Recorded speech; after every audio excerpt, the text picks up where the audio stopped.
Well, hello again. We are moving forward on the podcast. I think I recently hit 25 episodes, which is insanity, absolute insanity, that someone would continue moving forward like I have, and that there are people who are continuing to listen. It was pointed out in the comment section last week that Josh Murray, who is my cousin, who is a youth pastor in Michigan, should do a collab with me, and I am definitely down with that. He's down with that.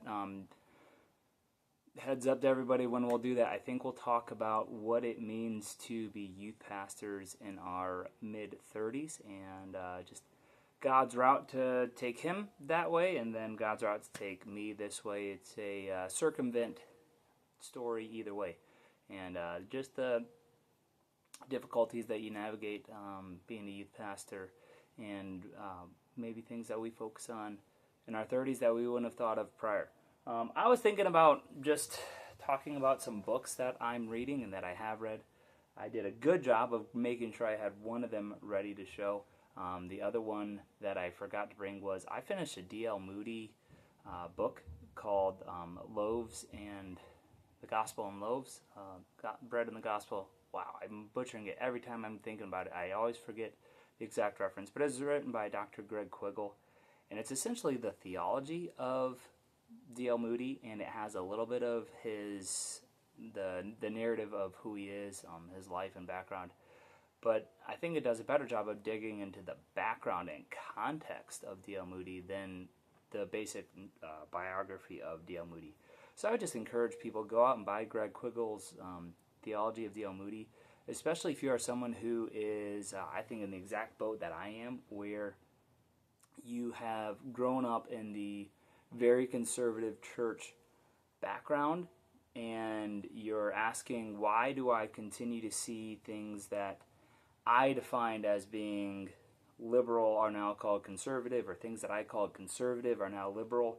And I use those two specific titles because those terms, because I think we got to recognize that we change terms very frequently on what something is and is not, especially whenever we try to lob theological terms and political terms, and they lump together.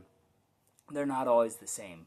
It does not mean the same to be a theological conservative as it means to be a political conservative, or as it means to be fiscally conservative. Sometimes they're overlapping on the Venn diagram, but not always. And I think that book does a great job explaining the historic roots of where we have some major emphasis inside of the broader evangelical church of today. And also, I mean, D.L. Moody is arguably one of the most influential and consequential English-speaking figures in history, but you could argue he is one of the most influential figures of the last 2 centuries in America. He would be essentially as consequential as figures like Abraham Lincoln or Franklin Delano Roosevelt. Inside of the English-speaking church, you have maybe Spurgeon, who's as influential, Hudson Taylor, or William Carey. But if you don't know any of those Christian figures that I just mentioned, this would be a great book to explain how D.L. Moody matters. And I bring that up because I absolutely love reading comic books and novels, but I don't get to do it as much as I want. I've told people in the past that I used to have a 1,000 comic collection, give or take 200, and my brothers have large comic book collections. So I grew up reading a lot of comics, and I gave it all away to a family who had adopted some kids that enjoyed comics, but they didn't have any. So I did that, and then now I'm rebuilding my comic collection through graphic novels and or compendiums, and because I like seeing the big story written out. And so all that to say, I don't get a chance to read those as much as I want. I spent a fair amount of the early part of 2025 trying to just resettling into reading any sort of stuff. But I have had the opportunity with my kids to do a lot of reading of Dogman, Cat Kid Comic Club, the Investigators, and Suits. And so those 4 books, I think, are wonderful books for elementary age kids, maybe even up to junior high age kids, depending on your child's reading level. They're just really fun, well written. There's a lot of wordplay and integration of things, but I operate in a really weird world where I do sermon study and I'm trying to translate from the Greek and even hack my way in Hebrew. So I have some very nitty-gritty reading that I do. So there's not the same as sermon study is definitely not the same as reading the current books to my kids that they're enjoying. But my personal reading, I'm trying to just work my way through books that aren't one-to-one correlated with sermon texts. So that's why the D.L. Moody book. But another book that I have started reading that I'm not sure if I'll make my way through it or not, we'll see just how it goes. I'm enjoying it so far. It's called Weep With Me, and it's called and the subtitle is How Lament Opens a Door for How Lament Opens a Door for Racial Reconciliation, and it's written by Mark Vroegop, and it's funny because he talks about how he grew up in a very white background, and if you heard the last name, it is a very very Dutch last name, and he's one of the first people that I've ever read who's had the exact same statement that I grew up with jokingly saying. And he said, and there's a statement, if you ain't Dutch, you ain't much. And it's a pretty silly statement, but I think it's just interesting having another person who grew up in the same overall culture that I did of the German and Dutch background folks, and how he did a book on Lamentations, which is a very specific a lament. Is a very specific literary genre in the Bible, and he's talking about how maybe if we recaptured what it means to lament something, that we would maybe be able to advance as a church. And so he has a one-liner in here about what a lament is, and I loved it. So, a lament is a prayer in pain that leads to trust. So, a prayer in pain, and it's more than merely the expression of sorrow. The goal of a lament is to recommit oneself to hoping in God, believing in promises, and a godly response to pain, suffering, and injustice.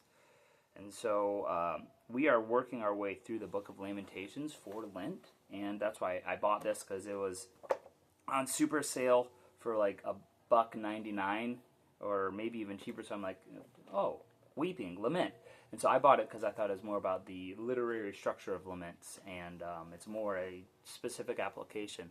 And it was written in 2000. This is where historical context always matters. It was written in 2020. And so if you remember, there's been a lot of stuff that happened between 2016 and 2020. And he, as a pastor, was working through how do we, as a country, care about things that seem to be pretty hard. A book that I recently finished is Faith in the Heartland by Joan Denlinger. And this book matters a lot to me because so a lot of people, there's the SNL skit about living in an RV or living in a van down by the river, and I actually spent a summer in college living in an RV hooked up to the side of a church.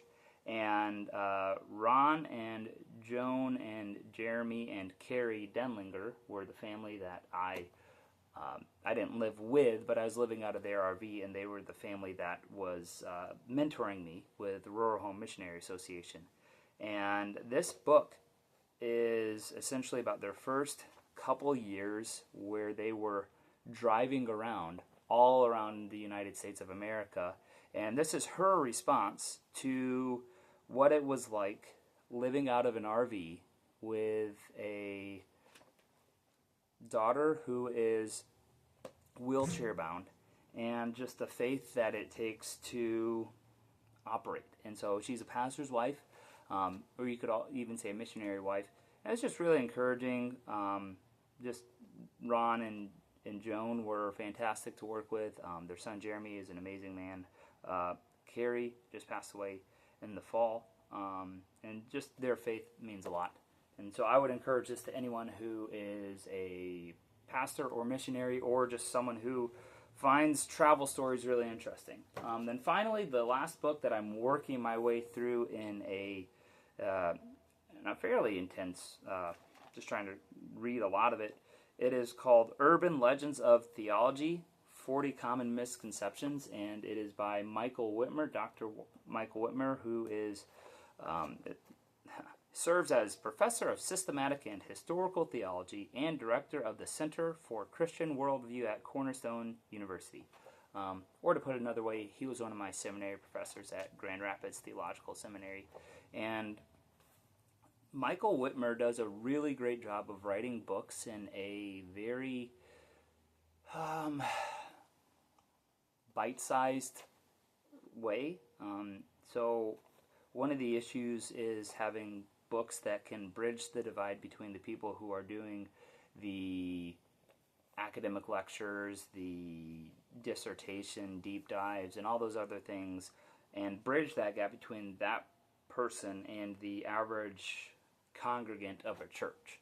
And so he uses some language that if you didn't grow up in a church, you might not understand exactly, the meanings, but he does a great job. And actually, he uses an analogy of a square and a cube to talk about the difference between the understanding of God as a square, and then in Jesus Christ we understand not only the two dimensions, but a third dimension of God in His fullness. And so, since Jesus Christ came, we are held now to the full revelation of God in Jesus Christ.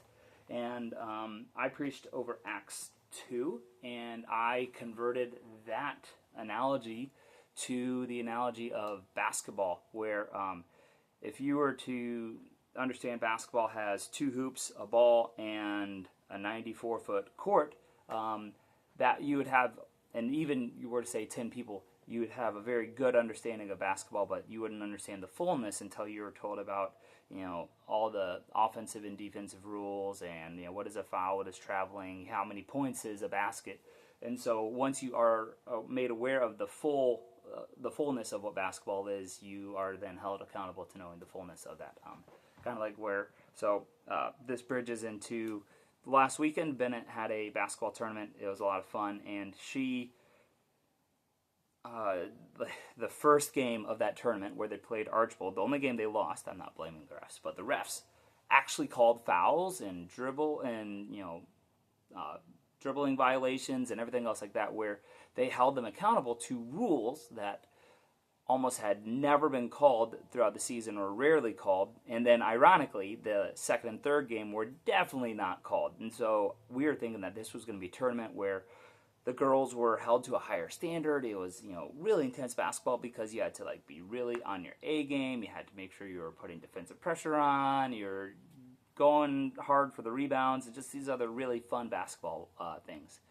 And it's interesting because as a child grows in their playing history of basketball, and they are made more and more aware of basketball violations, and you can't call every violation on an elementary student who's just learning the rules and just developing even the physical capabilities to play basketball. I mean, shooting on a 10-foot hoop, which is what they're now doing, is a whole lot more difficult than the 8 or 9-foot hoops that are used for really little basketball, as well as it's a larger basketball. And so you'll see more traveling violations at the upper elementary age, because kids have, they kind of stutter a little bit to get set to then heave the ball up, versus when you're older, you're able to get stop, and then set up for a shot. Getting set takes a whole lot more as a small child, where you don't have the same body awareness, body control, and it takes a whole lot more percent-wise of your strength to shoot the shot. But once a kid is made aware of all these rules, and they are then held accountable to them at the upper levels, and people could argue basketball at the professional levels, no one's being held accountable. I'm not here to argue about what the gather step is or is not. I do lament, though, that the gather step has changed a lot at the professional level. But anyhow, so those are the books that I'm reading, and I know the average person who hears this might not have the exact same interest that I have, but I would strongly encourage anybody who has, from either a curiosity about what it means to be a Protestant Christian, to someone who's done even higher graduate studies like I have, if it's been a couple years since you've done graduate studies, to pick this up, because this is really digestible, and that's 40 different thit that it goes through, covers a broad scope of theology, and then the application. So that's another neat thing too. So it gives an urban legend about theology, so commonly held misbelief things, where a lot of them you see in Hallmark movies, and then so it walks through the background of that, and then as well giving the corrective to it, and then gives an application to it. So like, how do we apply this correct understanding to our life? Let's see. We made a quick trip to see my parents this week, and we went to an Amish store and bought there was these bundles of like beef sticks and beef jerky, $4 a bundle, and it's about 8 to 11 sticks in a bundle. So I bought 4 of them, which would be $16.